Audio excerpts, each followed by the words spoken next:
আসসালামু আলাইকুম। আজকে সমাধান করব ঢাকা বোর্ড 2024 সালের কোশ্চেনটা।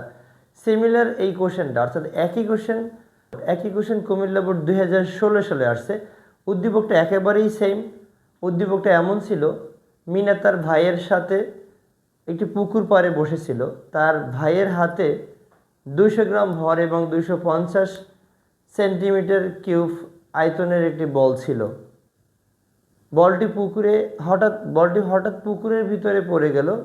পুকুরের গভীরতা ছিল 3 মিটার এবং পুকুরের পানির ঘনত্ব দেয়া ছিল 1000 কেজি পার মিটার কিউব। তাহলে এটার উপরে দুইটা কোশ্চেন ছিল। যে প্রথম কোশ্চেন ছিল পুকুরটির তলদেশে পানির চাপ নির্ণয় করতে হবে। পুকুরের তলদেশে পানির চাপ, আমরা জানি তরলের অভ্যন্তরে কোনো বিন্দুর চাপ নির্ণয় করার সমীকরণ। আমরা জানি চাপ পি ইকুয়াল এইচ রো জি। চাপ পি ইকুয়াল হলো এইচ রো জি। তো এখান থেকে আমরা গভীরতাটা জানি। গভীরতা এইচ ইকুয়াল দেয়া আছে 3 মিটার। 3 মিটার দেয়া আছে। পানির ঘনত্ব রো ইকুয়াল দেয়া আছে 1000 কেজি পার মিটার কিউব এবং অভিকর্ষ ত্বরণ দেয়া আছে ইজ ইকুয়াল টু হলো 9.8 মিটার পার সেকেন্ড স্কয়ার। তো সূত্রটা হলো P is equal to H rho G. H এর মান 3, রো এর মান 1000, জি এর মান হলো 9.8। তো 3 ইন্টু 9.8 ইন্টু হলো 1000, 3 ইন্টু 9.8 ইন্টু হবে 1000। তাহলে এটা হচ্ছে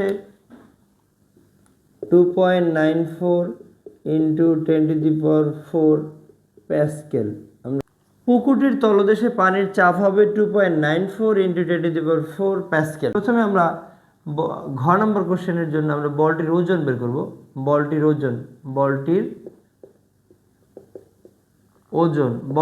ওজন W equal M G. M এর মানটা দেয়া আছে। বলটির ওজন ডাব্লিউ ইকুয়াল হলো এম জি। এম এর মান, বলের ভর দেয়া আছে 200 গ্রাম। কেজিতে নিলে 1000 দিয়ে ভাগ করলে 0.2 কেজি হবে এবং করে g is equal to 9.8 metre per second square.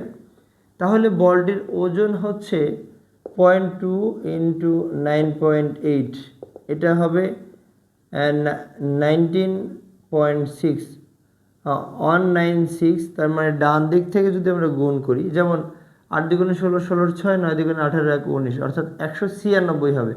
ডান দিক থেকে 3 ঘর পর মানে ডান দিক থেকে 2 ঘর পর দশমিক। তাহলে বলটির ওজন বা পৃথিবীর যে টান বল সেটা কিন্তু 1.96 নিউটন হলো। এখন বলটির উপর ঊর্ধ্বমুখী লব্ধি বল বা তরলের প্লবতা, ঊর্ধ্বমুখী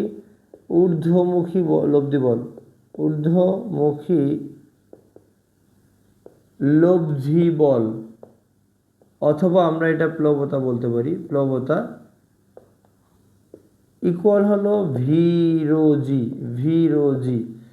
তো এখানে ভি দেয়া আছে 250 সেন্টিমিটার কিউব।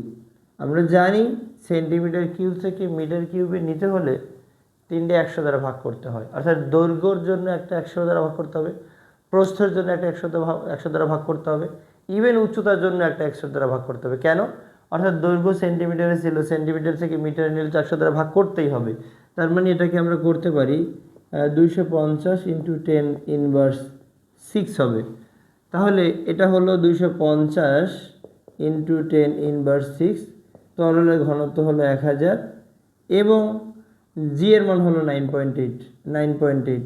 তাহলে এখান থেকে আমরা লব্ধি বলটা বের করতে পারতেছি। ঊর্ধ্বমুখী লব্ধি বল বা প্লবতা বের করব।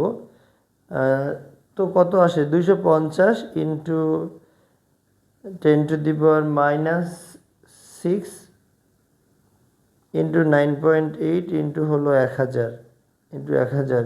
তাহলে এটা হচ্ছে 2.45 এত নিউটন। তাহলে যেহেতু বলা যায় যে বলটির ওজন প্লবতার চেয়ে কম, তাহলে বলটি পুকুরের পানিতে ভেসে থাকবে। তরল উপরের দিকে যে বল প্রয়োগ করছে ফোর্স যেটা, সেটাকে আমরা প্লবতা বলি। তো তরলের ওজন যেহেতু ওজনের তুলনায় যেহেতু ঊর্ধ্বমুখী লব্ধি বল বা তরলের যে ফোর্স সেটা বেশি হওয়ার কারণে আমরা এটা বলতে পারি যে মিনার ভাইয়ের ছোট ভাইয়ের হাত থেকে পড়ে যাওয়া বলটি পুকুরের পানিতে ভেসে থাকবে। এই জন্য ভেসে থাকবে যে বলটির ওজনের তুলনায় পানির ঊর্ধ্বমুখী লব্ধি বলটা বেশি, তাই ভেসে থাকবে।